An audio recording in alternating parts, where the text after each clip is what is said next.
Nous continuons notre parcours des châteaux au bois qui ont retenu mon attention.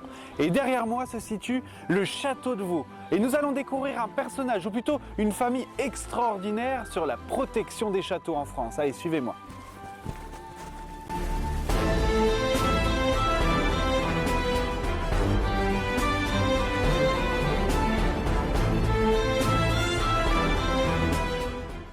Alors je suis en présence d'Édouard Guyot, le propriétaire du château de Vaux. Bonjour. Bonjour. Alors vous êtes reconnu quand même dans la France entière par votre famille, la famille Guyot, qui a restauré quand même pas mal de châteaux. Comment une famille peut devenir l'un des symboles de la restauration des châteaux en France? C'est très élogieux comme présentation, mais je suis pas sûr que ce soit vraiment le cas, enfin peut-être.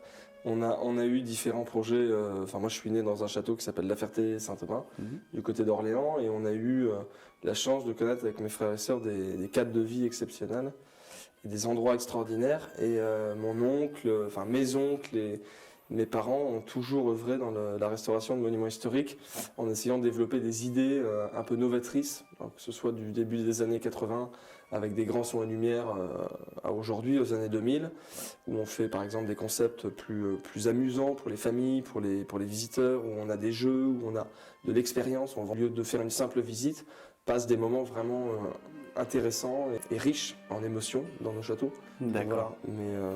Bon, je ne sais pas si je suis dans une famille si connue que vous le dites, mais vous avez quand même, votre famille est notée comme sauveur de châteaux. Ça, c'est une appellation. Mais voilà, c'est vrai que c'est une appellation. C'est quand même impressionnant, je trouve, votre palmarès. En tout cas, une chose moi qui m'a aussi impressionné, c'est votre parcours, parce que vous avez quand même fait l'acquisition de ce château à 22 ans. Alors bien évidemment, votre parcours au niveau de votre enfance, de vivre toujours dans ce château, vous a donné peut-être cette idée. Mais pourquoi avoir choisi ce château en particulier et quitter votre terre natale pour venir ici?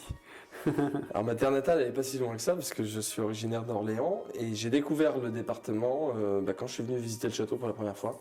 Et j'ai trouvé le secteur, en tout cas le sud de l'Aube, ravissant, très boisé. Alors ça m'a tout de suite parlé, parce que je suis chasseur, je suis amoureux de la nature, je suis passionné de vieilles pierres aussi. Donc quand j'ai découvert Vaux, qui était au milieu d'un théâtre, enfin plutôt d'un amphithéâtre naturel extraordinaire, ça m'a tout de suite touché. Et l'architecture m'a plu énormément. On est sur une architecture du 18e qui est signée Beaufranc, c'est l'architecte de Louis XV, donc on a la plus belle période. Pour moi en tout cas de l'ancien régime, et donc je me suis lancé ce défi en me disant au fond quand mon père et mon oncle ont acheté Saint-Fargeau en 79, ils n'avaient pas un rond, ils n'avaient pas un sou en poche, mais par contre ils avaient plein d'idées, ils avaient la volonté de se lever tôt le matin et de faire des choses, donc je vois pas pourquoi on pourrait pas le faire en 2015. Mais moi maintenant ce qui m'intéresse un petit peu, l'histoire de ce château. Alors bon, il y a eu très peu de propriétaires. Est-ce que vous pouvez nous synthétiser un petit peu le parcours de cette bâtisse?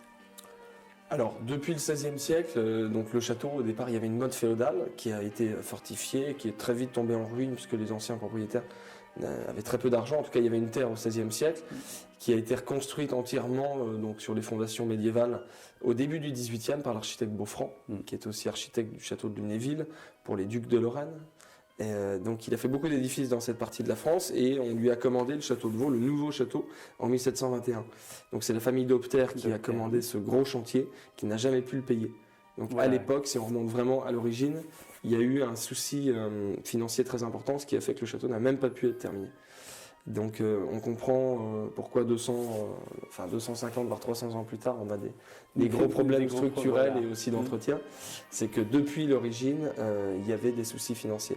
Donc après la Révolution, le château est vendu à une famille un peu plus célèbre, et c'est là que Vaux devient vraiment une maison d'accueil, déjà pour personnalité, pour personnes politiques également. C'est un ministre de Napoléon III qui était chef de la police pendant le coup d'état de Napoléon III, qui rachète le château. Et lui était enfant de l'Aube, son père était maire de Bar-sur-Aube, et c'est lui qui a décidé du coup, pour ses vieux jours, d'acheter le château et de donner les grandes réceptions, de réaménager tous les intérieurs. Donc c'est vraiment la période la plus faste et la plus la plus prolifique, on va dire, pour le domaine. Voilà, bien sûr.